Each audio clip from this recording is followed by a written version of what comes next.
सब हम समझ सकते हैं, दूर दूर से सुबह घर से 8 बजे 9 बजे निकले होंगे और यहाँ पर इतनी देर से भूखे प्यासे उपस्थित हैं। आप सभी का इस तपस्या में हार्दिक अभिनंदन है। बहुत धूप में खड़े रहे आप लोग बहुत देर तक अभिनंदन करने के लिए। और जब हम यहाँ हाल में आए तो यहाँ हाल में यथा स्थिति इतने लोग जितने अभी हाल में बैठक व्यवस्था है वो यहाँ पर पहले से बैठे हुए थे। तो बाहर की तरफ भी लोग उपस्थित हैं, इधर भी खड़े हैं और आवागमन भी बराबर बना है। बाहर भी बैठक व्यवस्था है, वहाँ भी बैठे हैं। आप सब बधाई के पात्र हैं कि विषम परिस्थितियों में भी जिस तरह के लड़ाई लड़ने के लिए आप सब हमेशा तैयार रहते हैं। कांग्रेस पार्टी के जो हमारे कार्यकर्ता हैं, पदाधिकारी हैं और हर वर्ग के लोग दिखाई दे रहे हैं। यही कांग्रेस पार्टी की खूबसूरती है।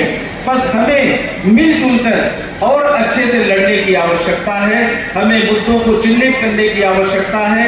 आज बहुत सारी समस्याएं हैं क्योंकि ये कार्यकर्ता सम्मेलन है और पार्टी की तरफ से भी ये जो वर्ष है ये संगठन को दुरुस्त करने का हमारा पूरे अखिल भारतीय स्तर पर ये कार्यक्रम पार्टी ने निर्धारित किया है। और हमारे प्रभारी जी आदरणीय जी पटवारी जी आज यहाँ पर आए हैं। उनका भी यही उद्देश्य है कि एक तो हमारा संगठन पुनर्गठन हो, पुराने जो लोग हैं उनका भी मार्गदर्शन मिले, उनको भी कहीं न कहीं सुनियोजित करने का काम करें। जो मंडल में है, ब्लॉक में है, आपके जिला में है, उनको भी जिम्मेदारी मिले, नए लोगों को भी मिले और जो पहले अच्छा काम किए उनको भी प्रमोट करें एक दूसरे का। क्योंकि बिना बुजुर्गों के मार्गदर्शन के सिर्फ युवा से संभव नहीं है, दोनों की आवश्यकता है। और यही हमारे आदरणीय हरीश चौधरी जी की भी सोच है, यही आदरणीय राहुल गांधी जी खड़गे जी की भी सोच है और उसी के अनुरूप ही ये संगठन।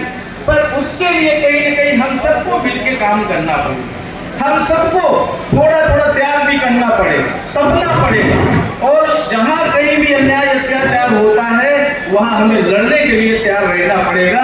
भारतीय जनता पार्टी की सरकार में कुशासन इतना ज्यादा है कि हर वर्ग परेशान है और किसी भी योजना में पैसे नहीं आ रहे, कोई भी योजना में पैसे नहीं आ रहे हैं। संबल का पैसा 2-2 साल से नहीं आ रहा है। बिजली के बिल में लोग गाँव की लाइट काट दी जा रही है।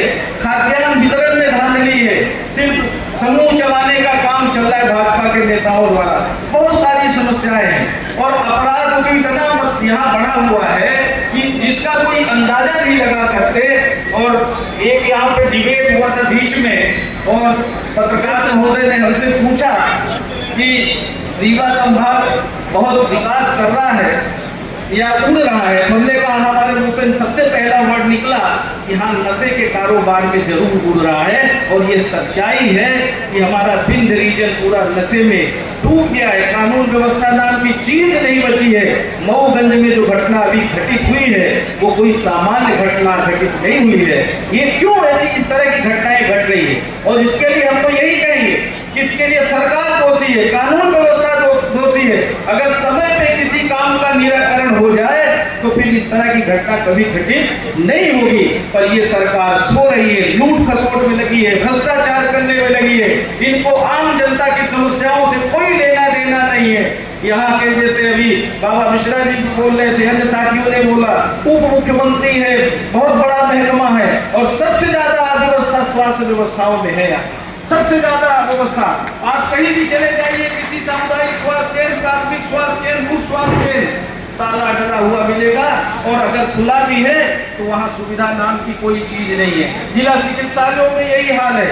यही संजय गांधी आपका जो मेडिकल कॉलेज है जो कांग्रेस सरकार ने शुरू किया था, वहां चले जाइए, अव्यवस्थाओं का आलम है। मजबूरी में पहले लोग सरकारी हॉस्पिटल में जाते हैं, जब व्यवस्थाएं नहीं मिलती तो इलाहाबाद, बनारस, आपके जबलपुर, नागपुर की तरफ जाने के लिए मजबूर हो जाते हैं, लुट के चले जाते हैं। रीवा में भी प्राइवेट हॉस्पिटल में चले जाते हैं।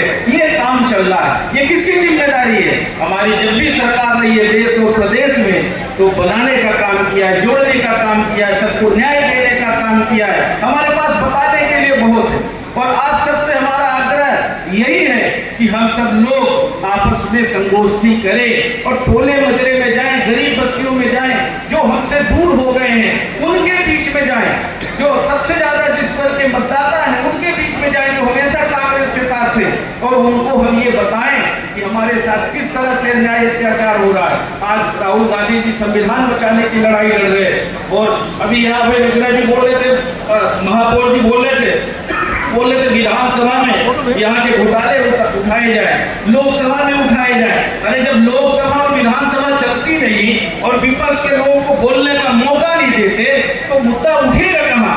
मुद्दा जनता के बीच को उठाने की आवश्यकता है। इनसे उम्मीद मत करिए कि लोकसभा का सत्र चलेगा, विधानसभा का सत्र चलेगा और विपक्ष के नेताओं की आवाज वहां उठाने देंगे। राहुल गांधी जी नेता प्रतिपक्ष है, उनको बोलने नहीं दिया जा रहा है लोकसभा में, ये दुर्भाग्य है। तो ये संवैधानिक व्यवस्थाओं को तार तार करने का काम कौन कर रहा है? ये सारा काम भारतीय जनता पार्टी की सरकार कर रही है। जितनी हमारी न्यायालयीन संस्थाएं हैं वो सारी संस्थाएं गिरवी हो गई हैं। वहां आरएसएस के लोग, भाजपा के लोग बैठ गए हैं। आप देखिए एमपीपीएससी की परीक्षाएं होती है, कैंसिल हो जाती है, कहीं भी कितनी सारी नीट की परीक्षा घोटाला पर घोटाला हो रहा, एमपी बोर्ड के पेपर लीक हो गए। आप जिधर नजर दौड़ाएंगे व्यापम घोटाले से लेके पता नहीं कितने घोटाले हो गए। अभी ये सौरभ शर्मा कांड और परिवहन में जो चला, अभी कितने बड़े बड़े घोटाले हुए, पर भाजपा के नेताओं को कोई मतलब नहीं है।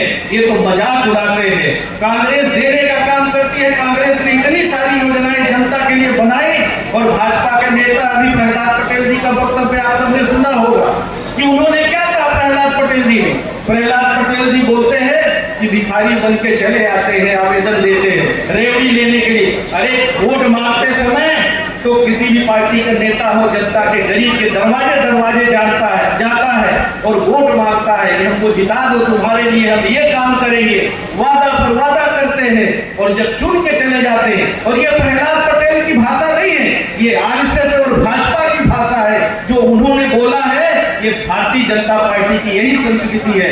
देखिए मोदी जी ने कितना सारा झूठ बोला, कितना क्या क्या बोला था। न बेरोजगारों को रोजगार मिला, न महंगाई से निजात मिली, न किसानों की आय दोगुनी हुई, एक भी काम नहीं हुआ।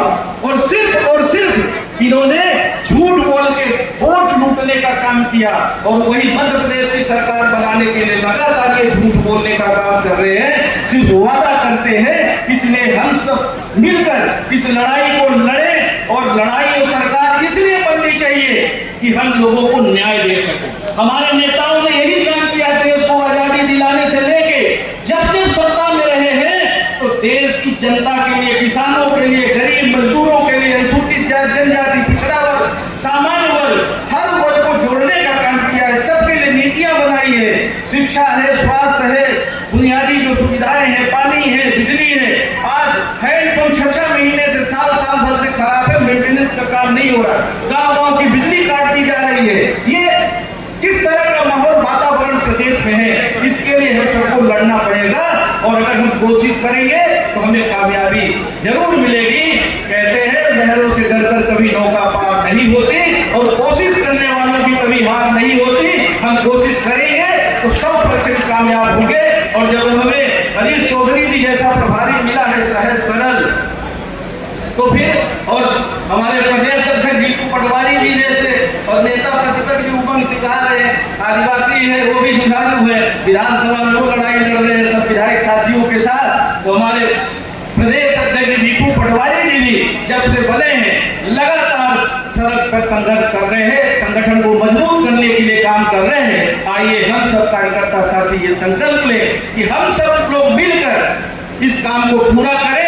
और जिम्मेदारी सिर्फ मंच पर जो बैठे हैं उनकी नहीं है, आप सबकी भी है, हम सबकी है। जब हम सब लोग मिलकर अपनी अपनी जिम्मेदारी का निर्वहन करेंगे तो हमारा संगठन ग्राम पंचायत से लेकर जिला और प्रदेश स्तर तक नए सिरे से बहुत अच्छा तैयार होगा। इसी आशा और उम्मीद के साथ बहुत बहुत धन्यवाद। जय हिंद।